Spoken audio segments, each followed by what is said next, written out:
नमस्कार। स्वागत है आपका अजित अंजुम जी के यूट्यूब चैनल पर। मैं हूं अशोक वानखड़े। आदरणीय प्रधानमंत्री नरेंद्र मोदी जी ने संसद में अपने वक्तव्य में ये कहा कि विपक्ष यानी कांग्रेस पार्टी की जब सरकारें थी, तो उन्होंने हम जैसे ओबीसी पे हमेशा अन्याय किया। उन्हें ओबीसी दिखते ही नहीं थे और अब ओबीसी का रट लगाए बैठे हुए हैं। प्रधानमंत्री के इस वक्तव्य को राहुल गांधी जो न्याय यात्रा में अभी लगातार भ्रमण कर रहे हैं और उत्तर भारत में वर्तमान में उनकी यात्रा चल रही है। वहाँ उन्होंने एक रैली को संबोधित करते हुए ये शब्द कहे कि नरेंद्र मोदी ओबीसी पैदा ही नहीं हुए थे। नरेंद्र मोदी जी ओबीसी पैदा ही नहीं हुए थे। आप सब लोगों का भयंकर बेवकूफ बनाया जा रहा है। नरेंद्र मोदी तेली कास्ट में गुजरात में पैदा हुए थे। उनकी कम्युनिटी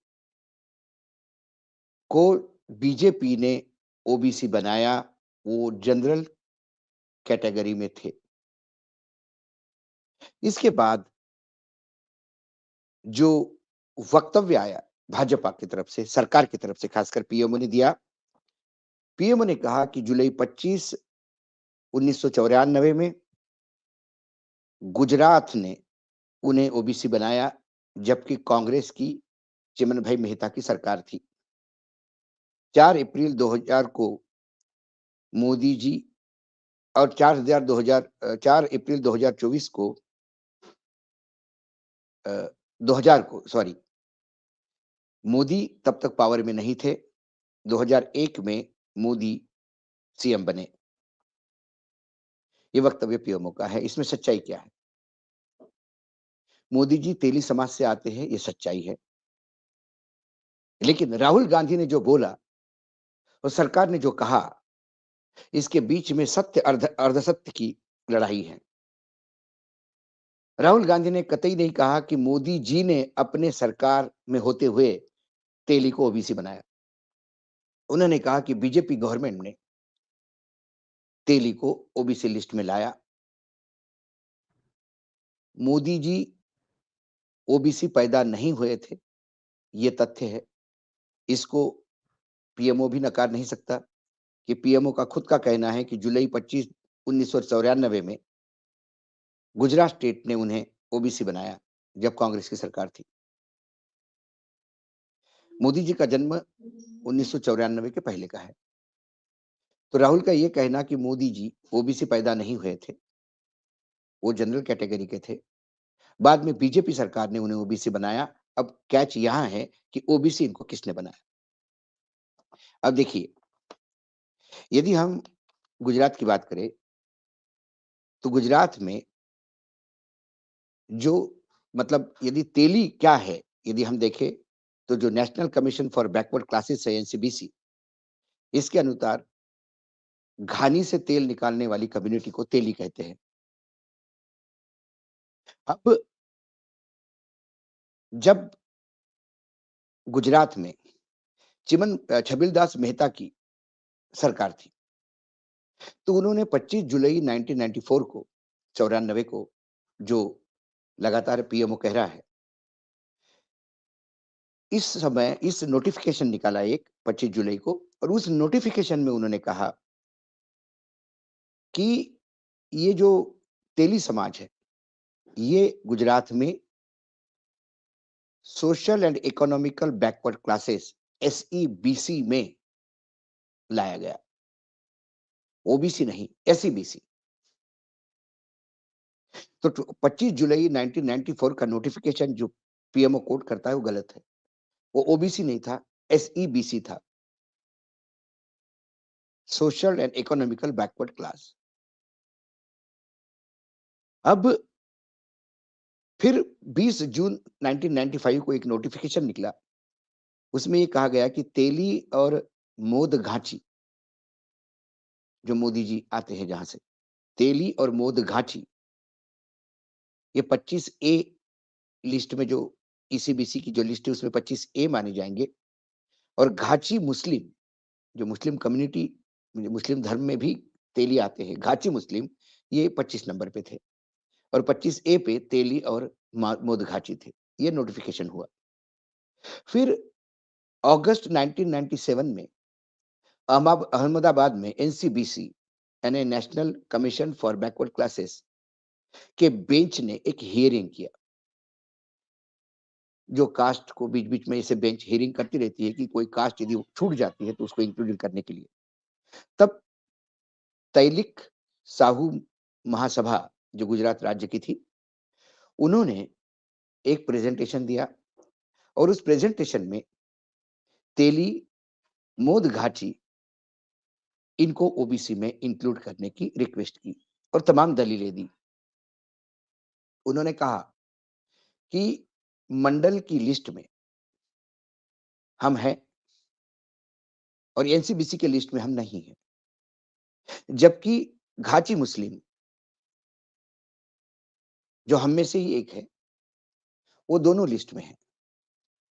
इनकी दलील को वहाँ हियरिंग में आए हुए किसी भी संगठन ने अपोज़ नहीं किया। जो लोग पहले ओबीसी में थे, गुजरात में करीब-करीब 104 कम्युनिटी सब कम्युनिटी ऐसी है जो ओबीसी में है। उन्होंने भी समर्थन किया। तो जब किसी का अपोज़िशन नहीं और सारे तथ्य देखने के बाद एनसीबीसी ने सितंबर 8, 1993 को ये रिकमेंडेशन आगे दिया। फिर 4 अप्रैल 2000 को एक नोटिफिकेशन आया और उस नोटिफिकेशन में तेली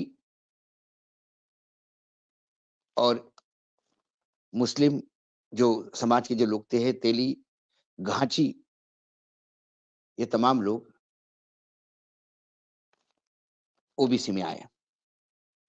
ये 1999 का नोटिफिकेशन था और फिर 94 में सॉरी और फिर 2000 में यानी 2-4 महीने बाद फिर एक नोटिफिकेशन आया जिसमें तेली साहू, तेली राठौर और तेली राठौड़ ये भी जोड़े गए। तो जब तक ये फाइनल नोटिफिकेशन एनसीबीसी का तेली समाज को ओबीसी में लाया, तब अटल जी की सरकार आ गई थी। तो उस सरकार ने क्रेडिट भी लिया था कि हमने तेली समाज को ओबीसी में लाया। तो राहुल गांधी का ये कहना कि बीजेपी सरकार ने तेली कम्युनिटी को ओबीसी में लाया, ये सच है। 1994 का जो नोटिफिकेशन जुलाई 25, 1994 का जो पीएमओ रेफर कर रहा है, वो ओबीसी का नहीं था, वो इसी एससीबीसी का था, socially economically backward class. OBC, ECBC में फ़र्क है। तो राहुल गांधी जो कह रहे थे, वो गलत नहीं कह रहे थे।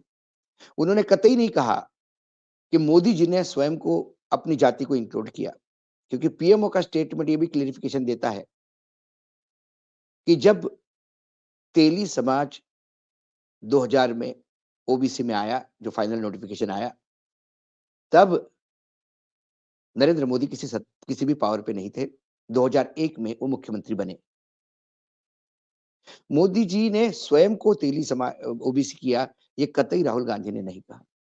राहुल गांधी ने कहा कि मोदी पैदा जनरल क्लास में हुए थे, बाद में ओबीसी बने। बीजेपी सरकार ने तेली समाज को ओबीसी बनाया। यदि टेक्निकली देखा जाए, तो राहुल के पूरे स्टेटमेंट में कोई गलती नहीं दिखाई देती है। पीएमओ का जो क्लेरिफिकेशन है, उसमें एक गलती ये है कि जिस बात का वो रेफर करते हैं नोटिफिकेशन का, स्टेट गवर्नमेंट का, छबिलदास मेहता वाला, वो economical and social and economical SEBC को रेफर करता है, ओबीसी को नहीं। और जब ये कहते हैं कि जब मोदी जी ये नोटिफिकेशन तब आया जब मोदी जी सत्ता में नहीं थे। ये एक्स्ट्रा क्लेरिफिकेशन उन्होंने देने का प्रयास किया, क्योंकि पीएमओ के पास इसका जवाब नहीं कि बीजेपी सरकार ने उन्होंने बनाया, क्योंकि केंद्र में तो बीजेपी की सरकार थी, टेक्निकली अटल जी की सरकार थी। लेकिन क्रेडिट तो अटल जी की सरकार ने लिया था। अक्सर हम देखते हैं कि कोई नेता जब किसी बड़े प्रोजेक्ट का उद्घाटन करता है, तो उसके सारे समर्थक और उनकी पूरी पार्टी, संगठन लग जाती है कहने में कि ये हमारा अचीवमेंट है। जैसा मंगलयान की बात करें, चंद्रयान की बात करें, लेकिन इसकी नींव डालने वाले सालों पहले कोई और थे। बड़े डैम्स, बड़े रोड के प्रोजेक्ट्स, बड़े टनल के प्रोजेक्ट्स, इसकी नींव डालने वाला कोई और था। जो नींव डालता है वो भी उतना ही महत्वपूर्ण होता है, और जो इसका उद्घाटन करता है, उसे ज़रूर धन्यवाद देना चाहिए अपने पुराने लोगों को कि जिन्होंने इसके बारे में सोचा। लेकिन हमारे देश में 2014 के बाद एक ऐसी लहर आई है कि जो कुछ भी करती है यही सरकार ने किया, क्योंकि 2014 के पहले कुछ हुआ ही नहीं इस देश में। मोदी जी के जो वक्तव्य था लोकसभा के पटल सदन में, और पीएमओ का जो क्लेरिफिकेशन आया है, इसमें भयावह विसंगति है। मोदी जी ये कहते हैं कि कांग्रेस ने कभी ओबीसी की तरफ देखा ही नहीं। वो और उन्होंने कहा कि हम ओबीसी की तरफ कभी नहीं देखा, हमको हमेशा निग्लेक्ट किया, और आज ओबीसी ओबीसी कहते हैं। लेकिन बाद में पीएमओ का क्लेरिफिकेशन यदि ये कहता है कि जुलाई 25 1994 में स्टेट ने उन्हें ओबीसी बनाया जब कांग्रेस की सरकार थी, तो फिर मोदी जी माने कि बाकी ओबीसी छोड़िए, लेकिन मोदी जी जिस कास्ट से आते हैं, तेली, उस कास्ट को तो ओबीसी कांग्रेस ने बनाया। तो मोदी जी का ये कथन कि कांग्रेस ने निग्लेक्ट किया, ये गलत है।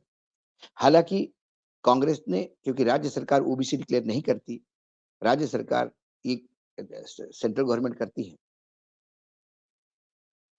तो प्रोसेस एससीबीसी में लाने का कांग्रेस ने किया। उसके बाद एनसीबीसी ने हियरिंग की।